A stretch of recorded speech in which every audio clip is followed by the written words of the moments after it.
अंतर्राष्ट्रीय मजदूर दिवस की पूर्व संध्या पर मैं अपने संगठन AIBOC, AINBF और federation of bank of India officers associations की तरफ से दुनिया के तमाम मजदूरों को लाल सलाम करता हूं। और विशेष करके आज की परिस्थिति में जब कोरोना वायरस पूरे विश्व के 200 देशों को अपने गिरफ्त में ले चुका है, चीन के वुहान शहर से निकला यह वायरस पूरे मानव जाति पर महाकाल के रूप में टूट पड़ा है। सभी उद्योग धंधे बंद हैं, सभी लोग अपने घरों में कैद हैं, भुखमरी की यह समस्या है। और विशेष करके जो दैनिक वेतनभोगी हैं, जो दैनिक मजदूरी करने वाले हैं, उन लोगों पर तो दुखों का पहाड़ टूट पड़ा है।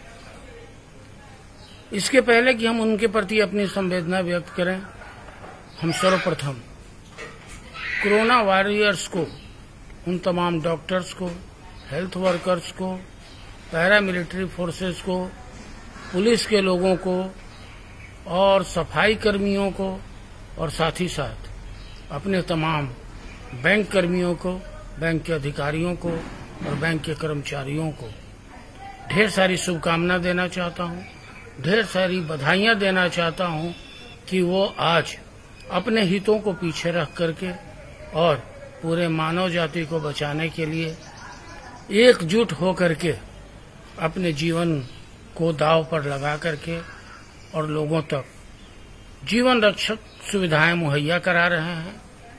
यह विश्व, यह राष्ट्र जब इसका इतिहास लिखा जाएगा तो इनके प्रति अपने कृतज्ञता हमेशा व्यक्त करेगा।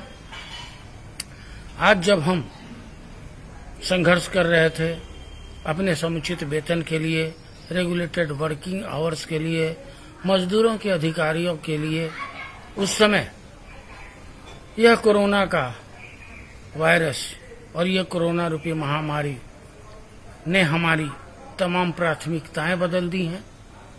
आज हमको यह लड़ाई एक जनमानस की लड़ाई के रूप में लड़नी पड़ेगी।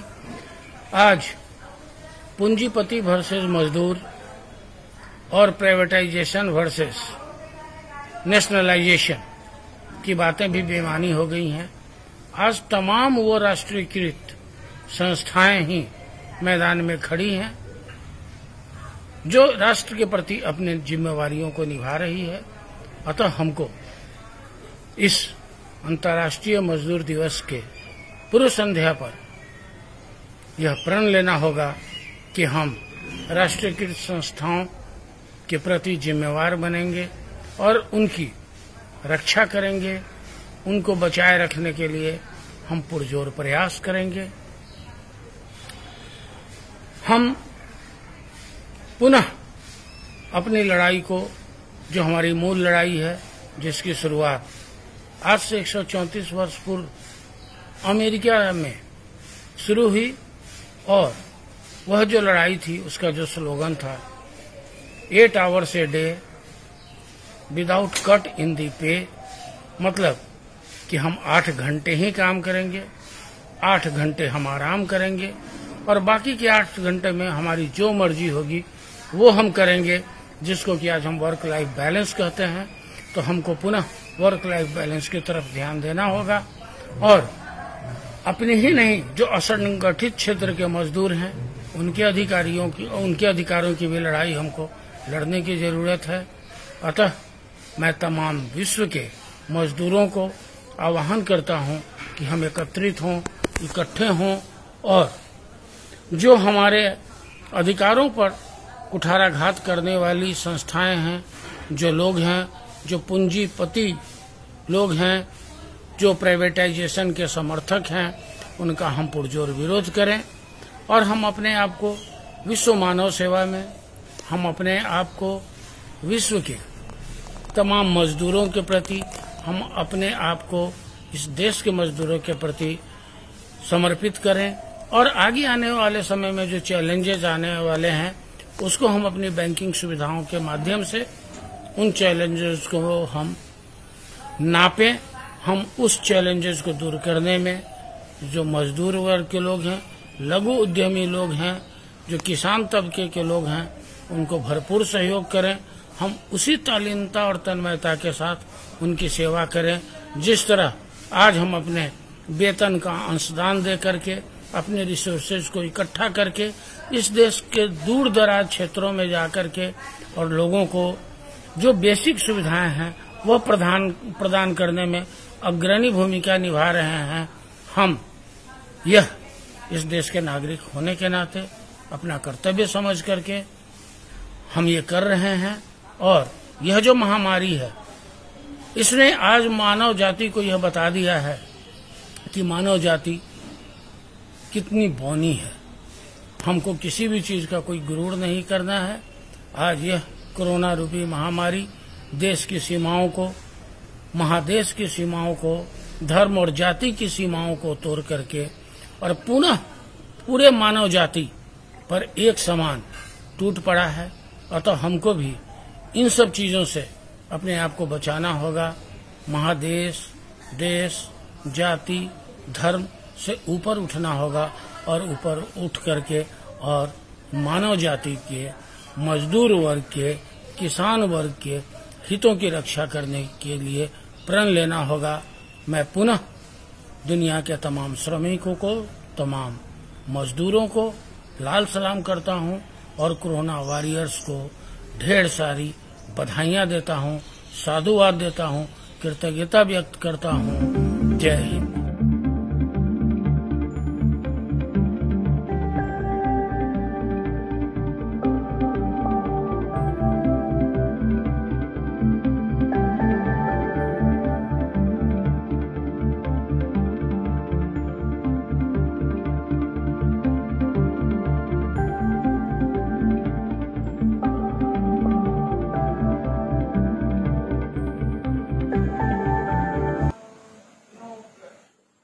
Friends, on the eve of celebration of the International Workers' Day, the May Day, which is a multi-dimensional, eventful day, I convey my heartfelt thanks and gratitude, honor and respect, and kudos and red salute to all the workers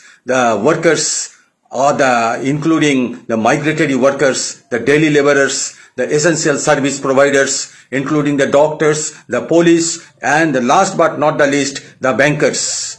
I convey from my personal behalf and on behalf of All India Bank Officers Confederation West Bengal State Unit and from my federation, that is the Federation of Bank of India Officers Association, kudos to all of you, because this time our country has seen the power of the workers and not the capital.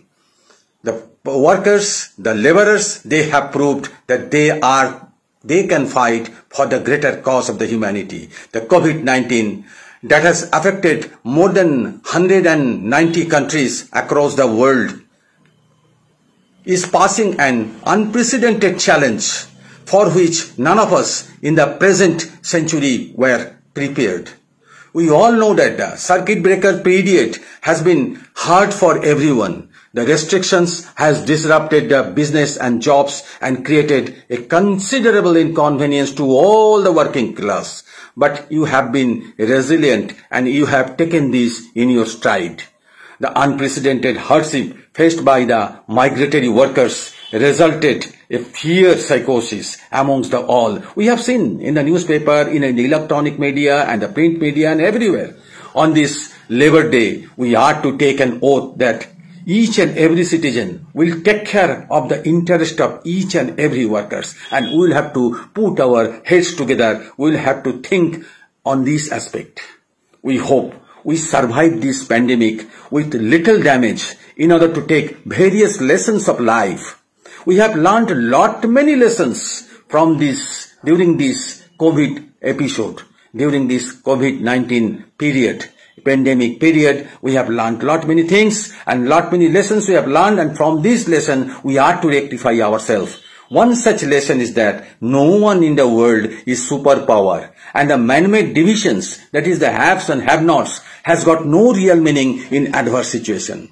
During this crucial time, the country has seen and we have been able to understand, and we are to imbibe on the idea and we are to think and ponder on that issue. And during this period, we have seen how the government control on the health sector, on the doctors, on the economic sector, means the bankers, on the aviation sector, on the railways, on the police authority, how it has worked in our country, only because of the fact that all the major things, it is being controlled by the government. Therefore, it has been made possible that they all have worked in unison and made all the things successful. And we know, and during this period, whatever the idea, it was mooted by some of our economists and some of our politicians, that the privatization of the profit and the nationalization of the loss, it is not an idea. It should be kept aside, and therefore during this period, all the government sectors, including the government banks, they have proved that they are the best and that they are the backbone of the country, and they can think for the betterment of the humanity, and they have proved themselves. They have come forward and they have not seen during this pandemic period. Therefore, the government should take care of this thing, and we are to patronage all the government sectors. And therefore, I think, we hope that definitely we will win over the situation and the workers will be safe, and we will get back our previous position, as because during this period many rumors and many we are being scared of that, whether we will again regain back our earlier condition or not. Definitely we will win over the situation and we shall overcome, and we will overcome. On the eve of this May Day, I convey my love and affection and best of luck. Thank you very much. We shall overcome and we will overcome.